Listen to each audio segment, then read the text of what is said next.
Welcome back all the biology lovers. I am the Biologista and I am here to tell you a remarkable story, the story of cell discovery. But before we do that, do you ever wonder what drives scientists?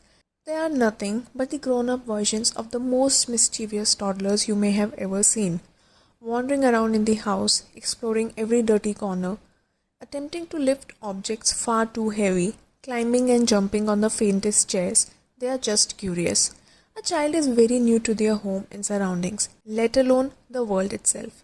And all they are trying to do is understand their surroundings better by exploring, experiencing the unknown, making mistakes, and most importantly, learning from them. Now picture this. It's the 17th century and there's a bunch of curious minds running around wearing frilly shirts and interesting hats. They're all wondering, what is up with this world? This was the peak time of exploration and curiosity. Speaking of curiosity, let's get to our story. Friends, the building blocks of life, as we call them, the cells, are capable of carrying out life functions individually. Ever since its discovery, cells have been extensively studied, becoming the focal point of biological research. Whether it's a life process, metabolism, infection, disease, or any other aspect, everything revolves around the cell. However, there was a time when the existence of cells remained a mystery. Humankind was unaware of what builds a living organism. And it was pretty difficult too. Cells are incredibly tiny. Imagine, there are thousands of cells just at your fingertips. So they cannot be seen just like that, even with the thickest of glasses. People wanted to know more about the world around them, but there was a catch. They didn't have super high-tech gadgets like we do today. They had to rely on their wits and some creative inventions. Thanks to our scientists back in the 16th century who invented the microscope, we're about to uncover a world that was invisible to them.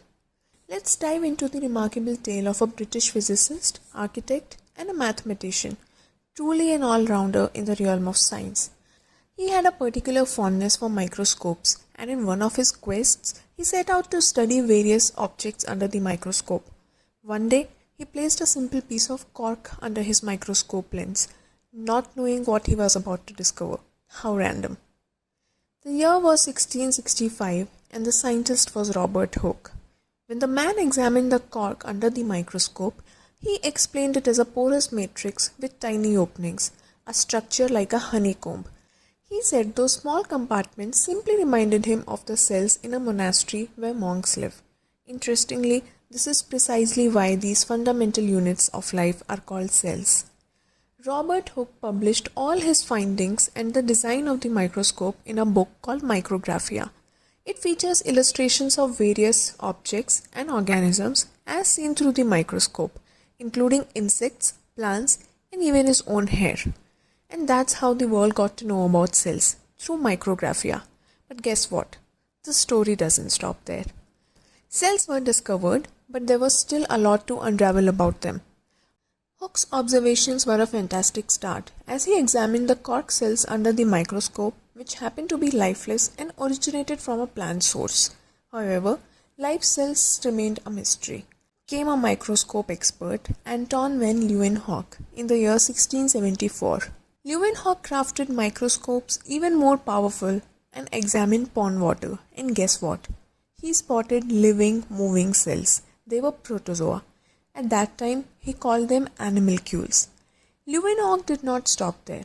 He went on to uncover an entire world of cells, including bacteria and human cells. In 1833, another scientist, Robert Brown, strolls in and spots something special inside the cell, the nucleus. Cells had been established as the fundamental building blocks of plants. This conclusion was fairly evident due to the presence of cell walls in the plant cells, a defining feature. However, it took some time for scientists to recognize that animals are also composed of cells. You guessed it. The absence of cell walls in animal cells posed a challenge in distinguishing them as individual units. It wasn't until 1839, when the meticulous studies of two German scientists, Schleiden and Schwann, that we got more insights. Schleiden focused on plants, while Schwann turned his attention to animals. Their detailed investigation shed light on the distinctive properties of these two types of cells. The two scientists caught up after work for a casual drink and started discussing their work. Little did they know, their casual chat would lead to something revolutionary. As Schleiden and Sean shared their findings, a spark of realization ignited. They noticed a pattern. Both plant and animal cells had a similar basic structure despite their differences. The plant cells had sturdy cell walls while animal cells were more flexible. This got them thinking, what if all living organisms are made up of cells and cells are the basic unit of life?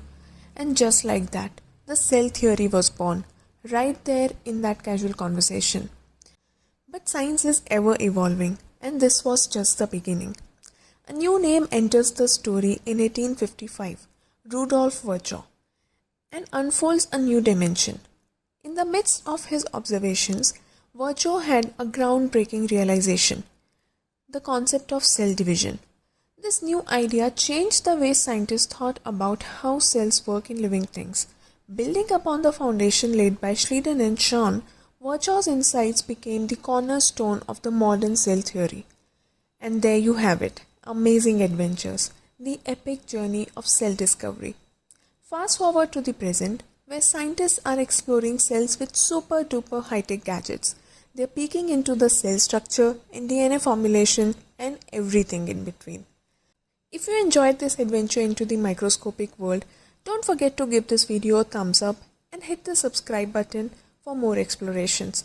Do share this amazing story with your friends. Stay curious and I'll catch you on our next thrilling educational escapade. Bye bye.